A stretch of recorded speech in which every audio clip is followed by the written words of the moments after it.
Hey guys, it's Charlotte and welcome back to my channel. For those of you that are new here, welcome. I am an aspiring fantasy author and this whole channel is basically just me mapping out my journey of finishing a young adult portal fantasy trilogy that I started writing over 10 years ago. So I'm happy you're here.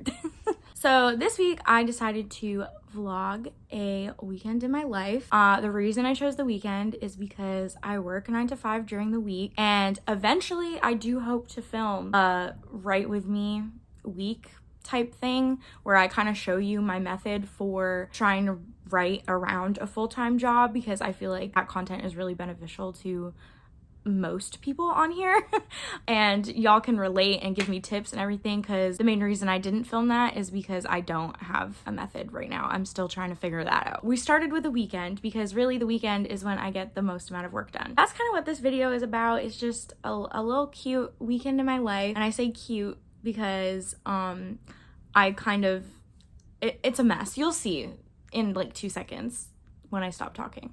I post videos every month, so if you really want to continue following along with my journey, please subscribe to my channel. And yeah, let's get into today's video. Good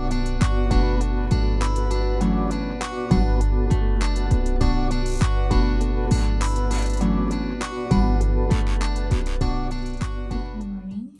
It is Friday. I think it's like around 7:15 a.m. I've been up since 6 or just after 6. I usually try and get up early so that I can just wake up, grab a cup of coffee, sit, read my Bible, and just like spend some time journaling, reflecting, praying, and just taking that time to acknowledge the Lord, but also to let go of a lot of the things that are weighing on me when I first wake up. And that time is really important to me, and I really fight to have that time first thing in the morning, because if I don't do it first thing in the morning, the likelihood of me doing it later is just non-existent. But I also was really excited about waking up today to do it because I have a new notebook, and I don't normally get moleskin notebooks, but for my birthday back in November, I splurged. I used my birthday money to get a new notebook, and I love it.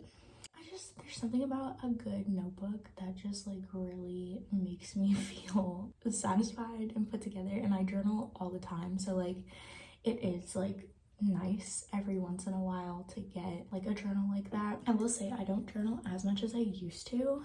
I think during like 2020s especially, and like 2021, I think I breezed through like an absurd amount of notebooks, so it's not always reasonable for me to get a moleskin, but every once in a while I really enjoy doing it because it's literally the best notebook ever. Anyways, morning. We're not here to talk about notebooks. This is a weekend in my life, and for me, I consider the weekend starting on Friday, specifically Friday evening, but I decided to start filming Friday morning so that you guys can also kind of get a glimpse of what a work day looks like for me and how I balance that with my writing time, which, I'll be honest, does not always happen. I'm still figuring it out, okay? I'm still figuring out what routine works best for me. I'm still figuring out, you know, just like how to actually like implement the stuff that I know works well for me, because life is busy, y'all. Once you're an adult, everything is different. Like, I really have to fight for time to write, and I honestly set like a very low goal for myself during the week. If you haven't seen my latest video, I did get a job, so I'm working as a communications coordinator for a nonprofit organization that is local where I live. I work 9 to 5 and I have busy days because there's always so much going on at this place, which is amazing, and I'm really grateful to be part of it, but it's a 9 to 5, so my life is my job. I have like 4 hours of free time and I need to use it wisely. I'm actually running behind, so I'm gonna get ready and I'll see you in a second.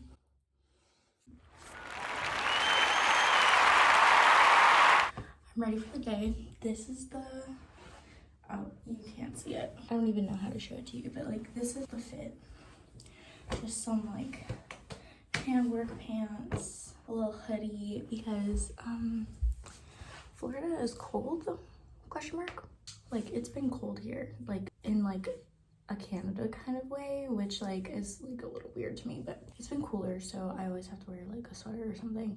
And I feel very studious because I'm also wearing my work polo today because we have a work event that I have to be at to take photos for and everything. So I have like the little collar, so I just feel like a little like scholarly, a little dark academia girly. Like, I feel like I really like have just borrowed a lot from that with this outfit. It feels different, which I don't know how I feel about it, to be honest. I don't have a lot of time to question my outfit choices because I need to go eat food because I'm starving. I haven't had breakfast yet. I need to finish this coffee, which is now freezing cold, and I gotta get going. So let's do this.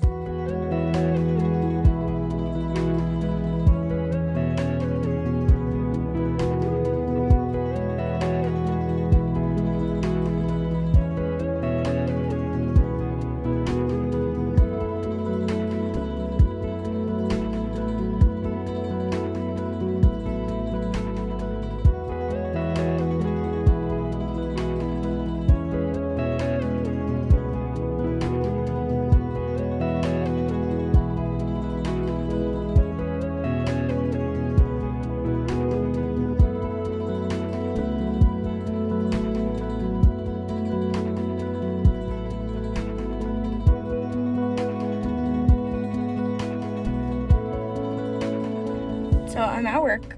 I got here like maybe an hour ago, which is crazy because it feels like there's been like no time that has passed. Some days I have to go to a different location because my job has like different properties, and like I work at the main office, but when we have events or if there's something going on at one of the other properties that I need to be at, I have to go there. So today we have an event, and so I am on my way now to help set up and just do a couple things to get ready for that. Yeah, it's a beautiful day out. It's way warmer than I thought it was gonna be, way warmer than it has been. So I'm gonna head out now, and I'll check in with you guys, I don't know when, maybe later today.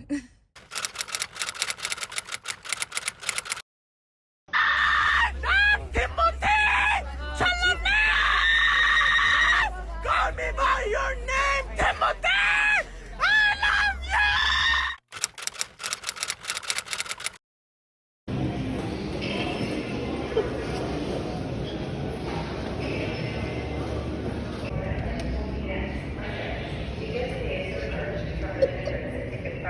Popcorn tub and soft drink cup. Give you affordable refills throughout 2024. Bring your Regal refillables with you. Leaving in paradise. Whenever you see a movie, you get a popcorn refill for $6 and a drink.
So it is a little bit later. This morning I woke up and I started writing my book, aka I'm still in the process of rereading the manuscript. I'm like more in the middle, like I've just gotten to the midpoint of my reread, and honestly, like I'm just so encouraged because my book isn't bad. Like, it's actually very good, which I know to you guys might sound crazy that like I'm saying it in this way, but you have to understand, if you're a writer, I know you know what I mean.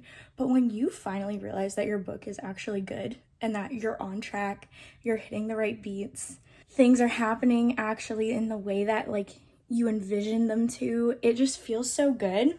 And so I'm just having a blast rereading this book. And yeah, there are like some little changes that I know I need to make, but none of them are huge developmental changes. There's slight things I need to reword or characters I need to add to some scenes in order to make the story work the way that it's supposed to. But those things aren't super crazy to me. Like I don't have to rewrite massive sections of the book in that sense. I definitely need to clean up the prose in some areas, but some areas it's kind of okay.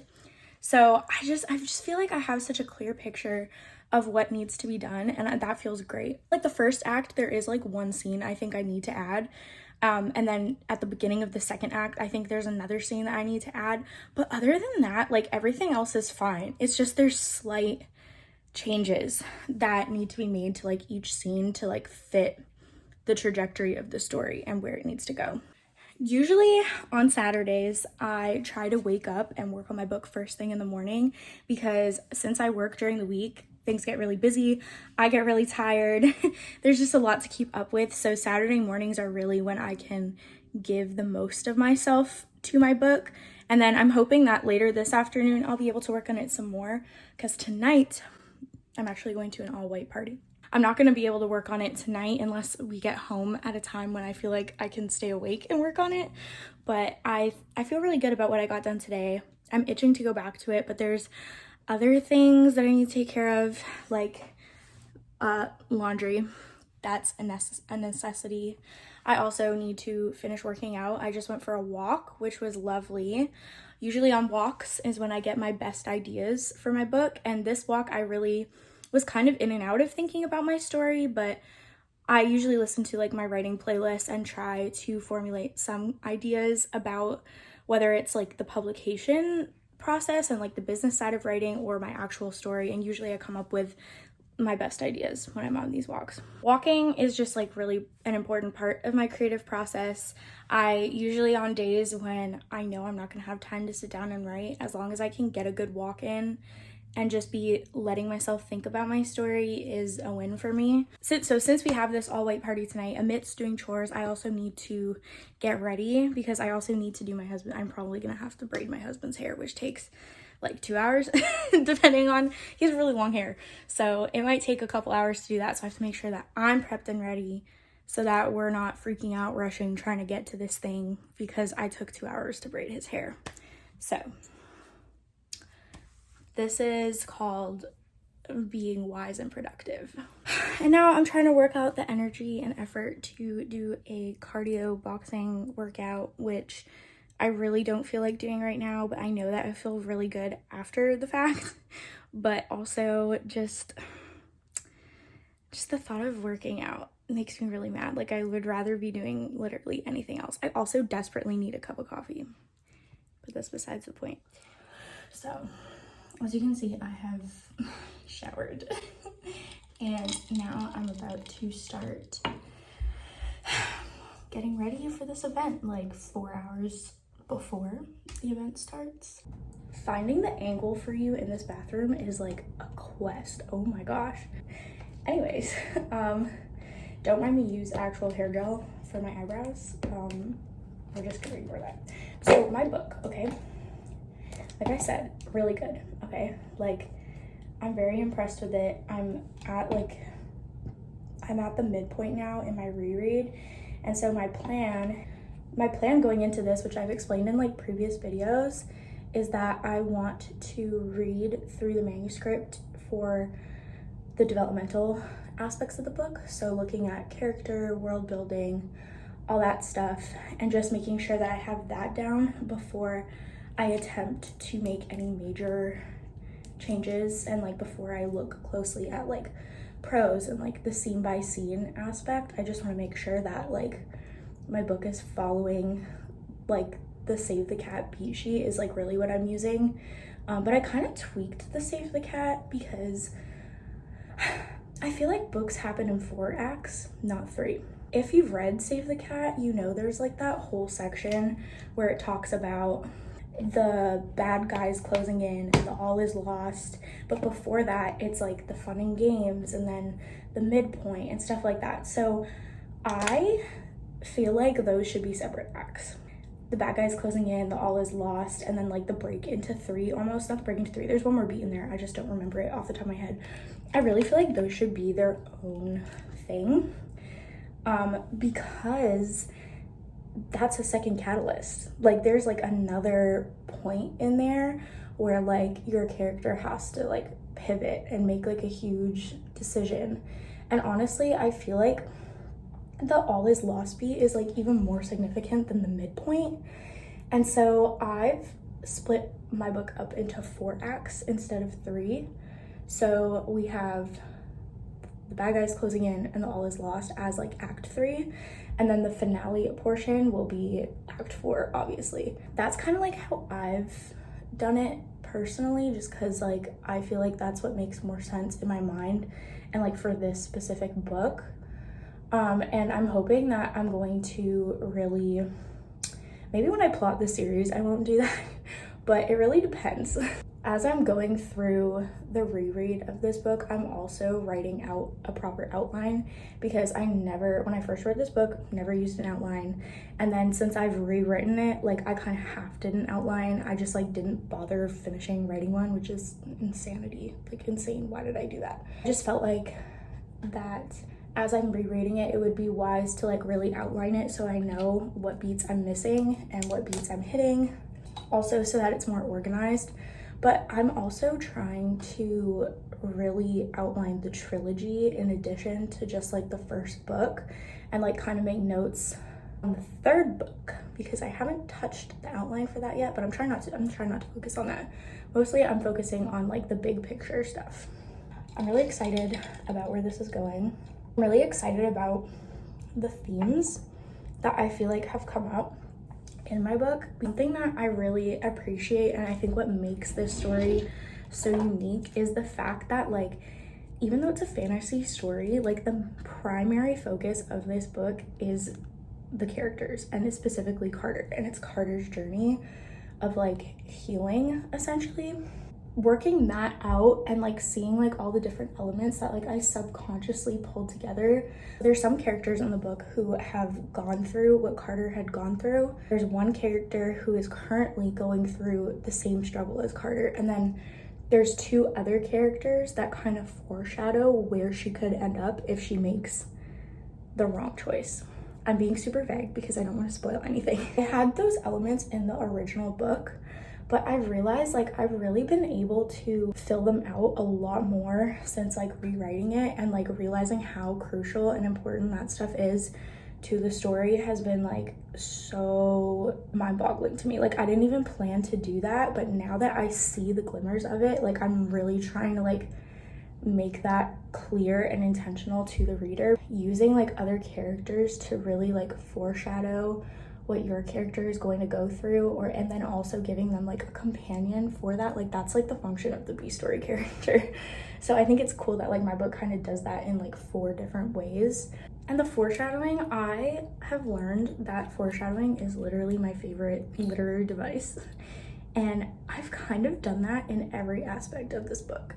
There's foreshadowing almost on every page, and I don't know if that's like a little too much or if it's just enough. I don't know. Anyways, I'm super stoked about this book. I want to say a lot more than what I already have, because again, like I really don't want to spoil the whole thing, but I guess like I can share with you some reflections on the revision process. I am someone who actually loves the revision process. Like I don't like the blank page. It's just like not for me, like having to like first draft. So like I always have more fun at this point, and I think the reason why I'm having so much fun right now is because like I'm kind of like brainstorming and coming up with like the game plan for how to fix the book. And it also just feels really good because the book just feels so much like I can see the end goal. Like I can see it turning into like a real book and not just like a first draft, because first drafts are always so bad. And like my first draft for this wasn't horrible because like I was going off of like the book that I had already published. But I'm like just remembering how much I love revising, and especially like the first like reread of the book I think can go two ways. It can either be like super horrible, or it can be like really good and you realize like, okay, this isn't as bad as I thought it was gonna be. And I'll be honest, I've had both of those experiences so far in rereading my manuscript. Like up until this point I was like, this is trash, like I want to give up, like why did I do this, like, you know. But now that I'm kind of like more towards the midpoint, I'm like seeing like, okay, this isn't that bad. It just needs a little bit of help and love and care. It just needs like slight changes to make it closer to what it needs to be. That is like really encouraging. And I think like that's something like really encouraging to like other writers as well, is just remember that like your feelings about your book are not how other people are gonna see it. And also like they change. Like my feelings toward this book have changed so much, and sometimes they change like within a day, and you just have to like really push past that in order to like move on with the process, or else you're never gonna finish your book. And like I had to like really discipline myself to do that with rewriting the draft that I'm editing right now, because otherwise I would have just continued hating it, or like I don't know, like you know what I mean. Something else that has really helped me, I think, with this process is that as I've been outlining and like revising, I've also been rereading the Save the Cat Writes a Young Adult novel, which has helped me so much because it like really refreshed my memory of like what beats I need to hit and gave me like so many ideas for everything. So that's probably something I'm going to continue when I get to revising the second book, which don't know if I said this already, but my goal is to also revise the second book this year.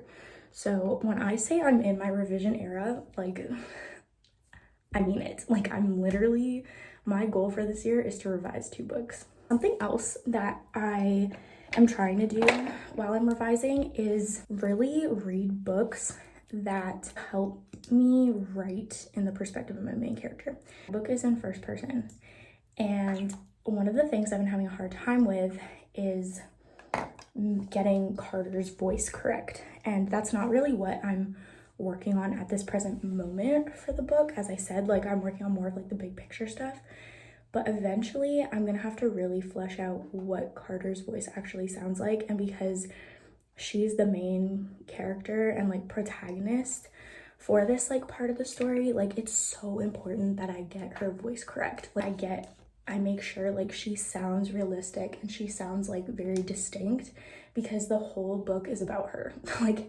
every aspect of the story is about her journey. It's about her character development, and like everything else is supposed to be secondary. So I like have to make sure that she's on point, or else I've failed my task. The things I'm doing to kind of train myself and like prepare myself for when I have to like really start doing that is I'm rereading books that I remember being really good that were written in first person. Well, I was already doing this, but now I'm more intentional about doing it. But after I read Ballad of Songbirds and Snakes, I immediately started rereading The Hunger Games. I did take a break to finish Tress and the Emerald Sea because I had been reading that book since like June, which is embarrassing, but that's just the truth. So I took a break to like really hone in and finish that, but now I'm like rereading Catching Fire, which The Hunger Games is like literally perfect. I'm just as obsessed with it as I was when I first read it, but from a writer's perspective too now, it's like I'm getting so much more out of it. And one of the things I'm getting out of it is the fact that like The Hunger Games is written solely in Katniss's perspective, and it's all about her journey and her development as well. So I'm really trying to take notes about how Suzanne Collins portrays her, and like different things about like what she includes to like make Katniss's voice come out stronger in the text. Anyways, those are my thoughts right now on the revision process. I need to finish getting ready now so that I'm not late. So I'll check in with you guys when I'm done. We're heading out now to the party. These are the fit. It's so beautiful out here. Oh my gosh. let's go.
Hi.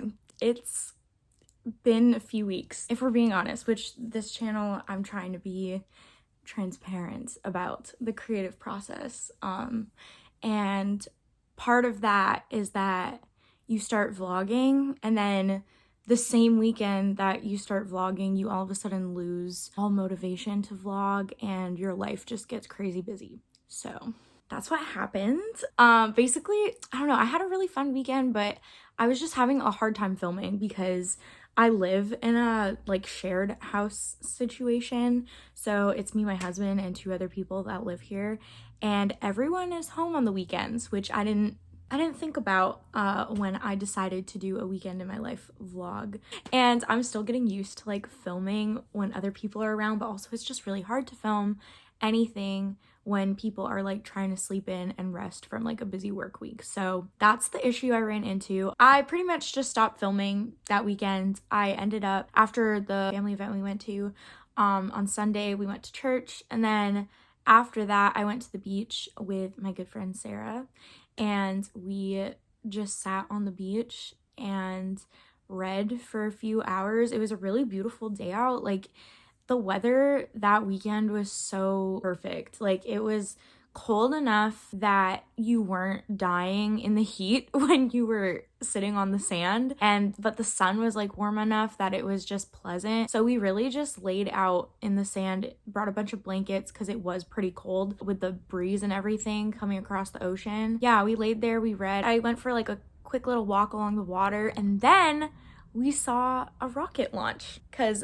I live on the Space Coast. So I finally got to see a rocket launch across the water, which was awesome. So that was really cool, and it was just like a really beautiful day. I've realized how much being outside is like essential to my creative process, and how much going for walks and being active in nature is just really crucial for my creativity. I'm trying to go to the beach every other weekend, but this month has been wild, you guys. Like, I don't know what happened, but after I filmed that weekend, it's just been so much, and work has been so much. So I apologize for this vlog being like really all over the place, but this is my journey, and this is, you know, me trying to practice consistency. So I didn't want to put nothing out, and I wanted you guys to see some things. But so that's what happened. As for the writing portion of this video, which was the main point of the video, I did get a lot done writing wise. I mean, once I put my camera away, I kind of just kept reading.